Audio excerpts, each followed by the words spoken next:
Hey, what's up everybody? It's Rox and I'm coming to you today with a review for Real Housewives of Atlanta Season 5 Episode 1. Alright you guys, so we back. We back with our girls and I am glad this show is back. And you guys, with the antics that we saw last night on the show, I think that this is going to be a good enough replacement for us from the tomfoolery that we used to get with Love and Hip Hop ATL. Now, it's not going to be on the same type of level, however. This is going to be on some kind of new money. We just made it. Some of us kind of played out, but we still think that we superstars kind of, kind of entertainment for us. Now, if you guys are anything like me, you were laughing at the TV, smirking at the TV, irritated with the TV, looking like, oh no, the hell she didn't at the TV. And that is the kind of reaction that I need for a show. I need a good hour of me having some sort of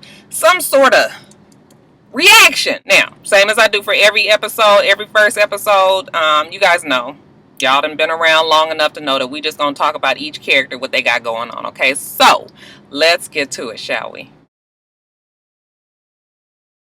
Phaedra's my girl. I like Phaedra because she's just so quirky and different. And, she is all about making her own money. The show, it didn't really start off with nothing for her. However, we know she got a lot of shit coming up in this new season, if we can judge by the previews. This season kind of started the same way it did for her last season, about her talking about her funeral business. She is she works with Watkins Funeral Home out here in Atlanta, Georgia, and she is, I guess, looking forward to opening her own funeral home. Now she wants to expand the business, you guys. She wants to now concentrate on whoever dies and needs to be buried. We moved on to pets. That's her new thing. She wants to, if somebody, how people are with their pets these days. If you want to have a funeral service for your pet, then she's your go-to girl. And you guys, she is serious about this funeral thing. I went to a funeral out here in Georgia recently, and she was officiating, or whatever the word is you want to call it. She was all with the pomp and circumstance that Watkins Funeral Home offers, the slow walking and all of that. So yeah, she is serious about it. It was so funny because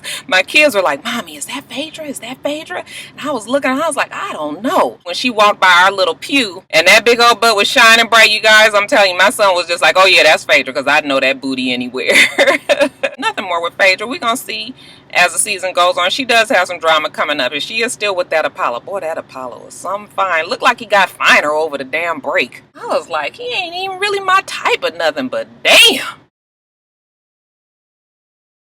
I love Kandi too, you guys. I love Kandi because it's just good to see a black woman doing the damn thing on TV. She looks good, she looks happy, and I think that everything in her life right now is falling into place for her. She got a man, you guys, that we found out a little bit about in the reunion last season, when it ended, that, this guy Todd that she met when she was in Africa, he was like a production, he works on the production. He worked on the production of the show, I suppose. I don't know if he still works there, but she met him there, and they hit it off. Evidently, brother man snatched her up and gave her a kiss, and it's been on ever since. It's Kandi. She still got her tight teeth, and she talk. Everything is like this. Well, we've been together for a whole year now. She's 36, he's 39, so they getting up in age. They want to have kids.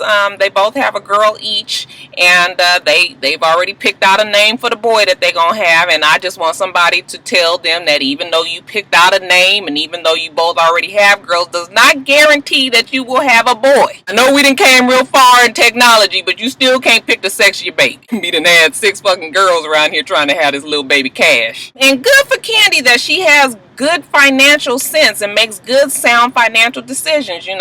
She went and she got a house off the foreclosure list, and she bought it cash. She and her man and moved into the house, and they're looking to build a future together. I am really happy for Kandi because when she first came on the show, she was with the AJ guy. I'm not saying that their relationship wasn't genuine or not, because I had seen them around Atlanta, outside of before they were even on the show, and they definitely were in a real relationship. But this one just seems more fit for her. It just seems like her and this guy are probably going to go much further. I don't know how much I felt that AJ and her were going to, really make it, which is, I feel bad saying that since he's not really even alive no more. She looks happy, so I'm glad for Kandi. That is my girl. She looks good. Her man looks good. The house looked good. Everything looked good for Kandi. All right, you guys, Kim. Kim looks happy too, okay? She has a baby with a man who plays for the Atlanta Falcons, who is in a $12 million contract with the Atlanta Falcons, and she has a baby on the way, so she's got insurance. And as long as Kroy don't blow out his knees or, you know, smash his back up or anything like that, then she's pretty much guaranteed to have a pretty set life for the next few years at least. But let me tell you what the difference is between Kim and Kandi. You see how Kandi went and got that house off the foreclosure list, and yeah, it has some little cosmetic things that it needs to be taken care of, and it might actually have some structural things that she needs to take care of. However, that house was beautiful, and for the price that she evidently paid for it, she got it as a steal. Was able to pay cash for it, ain't got to be worrying about nothing else. Then we got fucking Kim, okay? Kim is living in a fucking house that was appraised for $1 million less than it should be. She's leasing this home, ain't no telling how much she's spending monthly. She don't own shit. So now, I mean, how much sense does that make? You have to remember that when Kim was with Big Papa, yeah, she had money and everything, but she didn't have this type of money. She didn't have access to any money because it was Big Papa's money, and he took care of her. He gave her the money. It was nothing that she had herself. Now that she and Kroy are married, you know, she has access to money now. And once you get somebody that ain't used to having shit, even though Kim has had it, but the mentality of somebody that just ain't never had it, like growing up and shit, once they actually get their hands on some money, a lot of times they make these kind of stupid ass decisions. Okay, Kim is a prime example of somebody with new money. She doing it big, you guys, too big. Football contracts are not the same as basketball contracts. This money is not guaranteed. You need to be able to put up money for, you know, a rainy day, because the shit can happen anytime. Not saying that I'm hoping that anything happens to Kroy, but you know, you can just look at people and you can just look at the financial decisions that they make sometimes, and you just be like, this motherfucker gonna be broke in a couple of years. And you know, they could have a financial advisor that's giving them good advice, but I just don't see it just yet, okay? Because anybody that's fucking leasing a house and doing all of this and just spending money with nothing invested in it, then that is a fucking problem. And now, you guys, there's all this drama about whether or not they're going to get evicted because the owners of the house is saying that they owe them money, you know, for interior decorating. You guys know that whole story. If you watched her show, Don't Be Tardy for the Wedding, then you know it. I ain't going through all that. You guys just know that there's a whole bunch of drama with her and the people that own the house. Now, for lack of a better term, you guys, Kim makes my ass itch. She gets on my fucking nerves, and I've always had patience for Kim. I liked her last season because Kim was in a whole different space last season. You know, she was pregnant, and she had been kind of humbled. It was like she finally realized what was important, which was her family, you know, and we didn't have all this drama and everything. But this year, she clearly knows she done made it. Okay, she got, like I said, she got them 2 babies, and it's, you know, it's all good now. Who else is back but our favorite Underground Railroad team captain, Sweetie? Sweetie,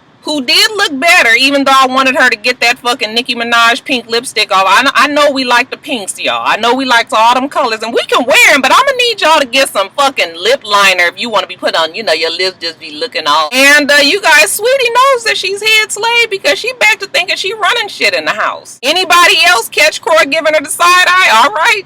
Sweetie, them days is numbered. Sweetie was like, Sweetie gonna help you move. Where Massa wanna move to? How much you gonna pay for the move, Massa? What you want Sweetie to do, Massa? Oh, be quiet, Massa. I think I hear somebody coming. Wanna know what worked my nerves the most? Kim and Sweetie decide to grace Kandi's new home with a visit. And you guys, if they wasn't throwing all kinds of low-key shade, then I know something. I was mad the whole time I was there, and I tell you what, that Kandi is better than me. Because the moment that Kim would have told me that Sweetie said that this was a bad fucking neighborhood, I would have turned my black ass around and been like, Sweetie, where the fuck do you live? What's the last thing your ass paid cash for besides some fucking Ugg boots? Don't come up in here with that bullshit. Oh, I was so pissed. I was heated. When your ass stopped scrapping up fucking rent money every month, then come talk to my ass. Until then, get the fuck out of my face. See, Sweetie, this is her problem. She is misguided, okay? She's thinking that this is our money. No, Sweetie, honey, this is not our money. This is Kim and Kroy's money. You's just the house nigga. And you better be glad that goddamn Kim can't do shit by herself, because Kroy is already ready to get rid of your ass again, okay? Motherfuckers from Wyoming or something like that, Montana or something like that. You know, they don't really have too much patience for this type of Negro anyway. Shit, Kroy already wish your ass was out there tending to the fucking mules and the roosters any goddamn way. Motherfucking ass would be out there, for real. field nigga. I was so outdone with the way Kim was being. I was like, ain't this supposed to be your girl? Then Kim, you know, here she go with the, oh, I can't move into a house like this. Looks like it's so much work that needs to be done. I need my house to be move-in ready. Oh, this, oh, that. I was like, shut the fuck up, Kim. And then the capper was when she said, oh, if I was black, I would have an indoor pool too. Yeah, for real. Bitch, what motherfucking black people don't like outdoor pools? We like sun just like anybody else. I was so fucking offended. And I was just like, this damn Kim now. I hadn't really got around to liking her once they got rid of that fucking Sweetie last season. But I already see that the Sweetie and Kim team is back together. And I am not going to like that shit. Not one bit. But I'm not one to be sensitive to Kim's remarks. Because Kim has said some stupid shit in the past. And it ain't never really bothered me. But like I told Candy on Twitter last night, she was good for not knocking Kim and Sweetie dead in they fucking mouth, okay? Because they was talking slick the whole entire damn time. Yeah, I'm not really here for the Kim and Sweetie show that's sure to come. I'm glad for Nene, you guys, because Nene is in a good place. You know, Nene has never been my favorite, but I don't hate her, and I am, you know, you can't help but be glad for the success that she's had, okay? The bitch has really turned this 15 minutes into something way longer. I respect her hustle, you guys. She came in, she got to know the right people, and she moved up, okay? So she did it, and I'm really happy for all the girls, okay? Everybody that we've seen grow from the very first season all the way up to now, even that stupid ass Kim. So Nene's story looks like they are trying to concentrate on her and Greg and their relationship and them two trying to get it back together. Let some of y'all tell it them two never broke up. It was probably a mixture of the two. Maybe they was having problems, and maybe it just wasn't as serious as they led us to believe last season. At any rate, these two are really trying to work it out, and it looks like, you know, from the blogs and everything outside of the show, that these two are already back together. She loves Greg, Greg loves her, you know, so I hope it works out for him. I mean, I really do feel like them two, you know, was in a, for real, I mean, they were married 12 years or something like that. I mean, yeah, it was a real relationship. So, you know, those kind of things you don't just throw away easily. Hopefully it works out for him.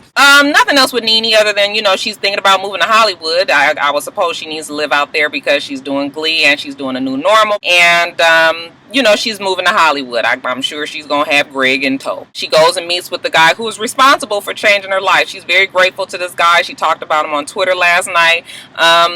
I would be just like her. Yeah, he has done a lot for her. And, yeah, good for Nene. I mean, you know, who cares that she don't have fucking Tyler Perry's number at this point? Okay, as long as you got him in your back pocket, then you're going to be doing just fine.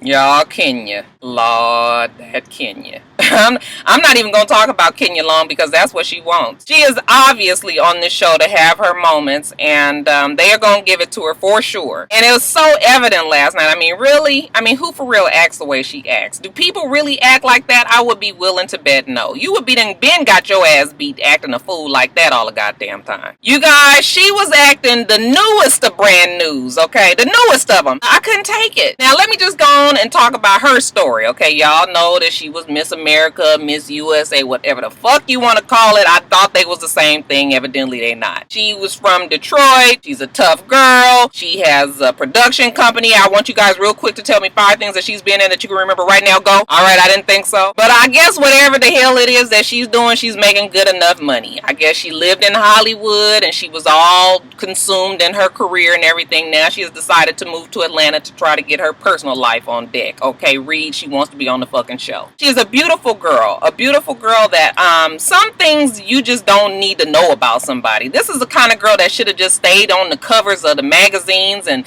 you know, we knew her as Miss America, Miss USA, whatever the fuck you want to call it. Now she, like I said, she's a beautiful girl. Beautiful eyes, love her hair, you know, she has a wonderful body. I mean, she's articulate and everything, but her attitude, that fucked up attitude, will make you look ugly every time. I can't get past it, you guys. I couldn't even giggle at her meanness. You know, Nene sometimes can be that way, but Nene, you know how Nene will go like, hi haters. You know, you kind of giggle at that. Yeah, it's doing a lot, but it's still kind of funny.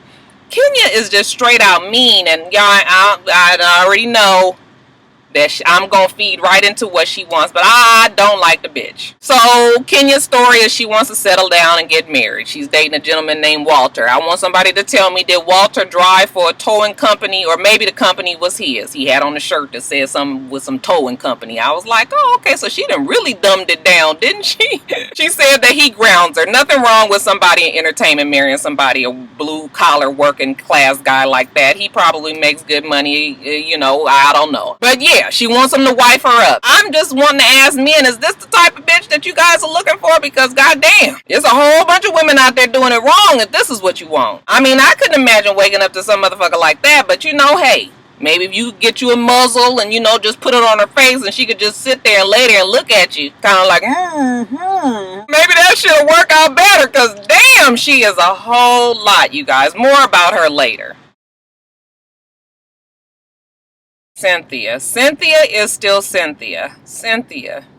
You guys, I want so much to like Cynthia. I really do. Like, part of me wants to like the girl, but the other part of me just be like, you know, she is just, oh, she's such a follower and she just has no backbone and everything. And, you know, she waits until she's got, you know, a whole lot of backup before she speaks up. But listen, from now on, what I'm going to do is I'm going to wipe the slate clean. Okay, look.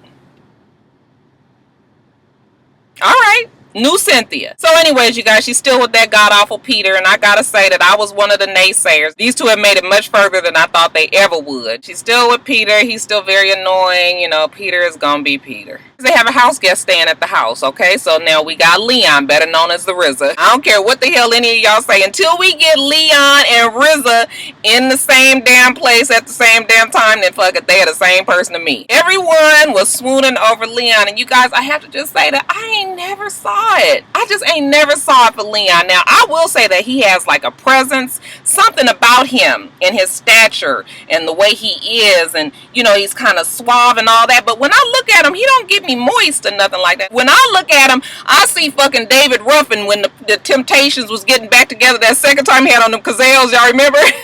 Y'all, that was my show.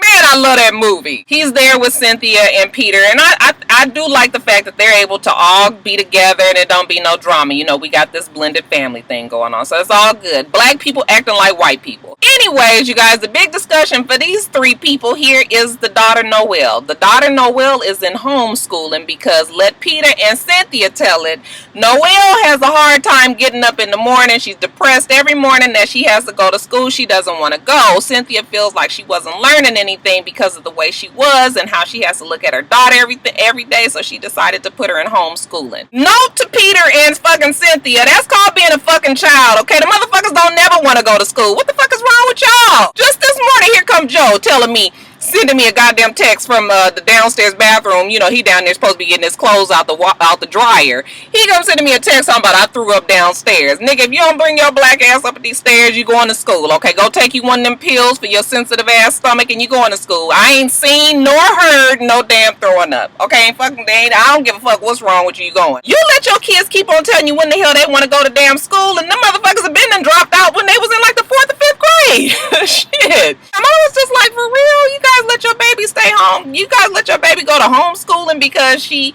ain't feel like it, basically. See, this is what happens when y'all new niggas get a hold of these new concepts, okay? And Leon, I'm so glad that he the one that was the voice of reason. Now listen, I ain't against homeschooling. I am kind of against homeschooling, and only in extreme situations. And for the most part, kids need to be in school. This is where they learn how to be interactive with other people. This is their social skills at work, not just an education. This is also where you learn how to be a fucking part of society.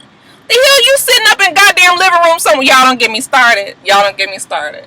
Anyway, Noelle comes in the room and, you know, it's like, okay, well, let us ask her what she wants. And Noelle was like, I ain't never wanted to go to homeschooling. You know, I want to go back to school, so the shit was settled. Now, I saved Cynthia for last because I wanted to talk about the Cynthia Bailey Modeling School and Agency. You guys know that Cynthia was hosting a model search, okay, a casting call for the Jet Beauty of the Week.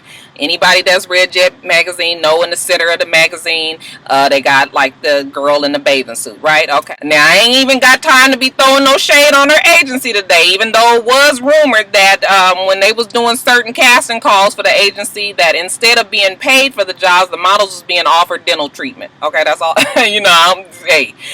I don't mind getting my damn teeth worked on for free if I'm gonna do some modeling and everything. So, you know, maybe that wasn't a bad idea, but I'm just letting y'all know that that's kind of how it goes down at the Cynthia Bailey agency. Let's get to this Beauty of the Week thing. Okay, so she's hosting the Beauty of the Week. We got the Jet people there. We got Q from 112, and we got Cynthia, of course, and we got Kenya Moore. Right off the back, you guys, we know that Cynthia Bailey's modeling agency in school is not the Ford agency, okay? We know that the quality of models that's going to be showing up for her casting calls are not going to be the type of models that show up at casting calls in New York and Los Angeles. Okay, we know that. That's a given. We're going to get a different type of model here in Atlanta.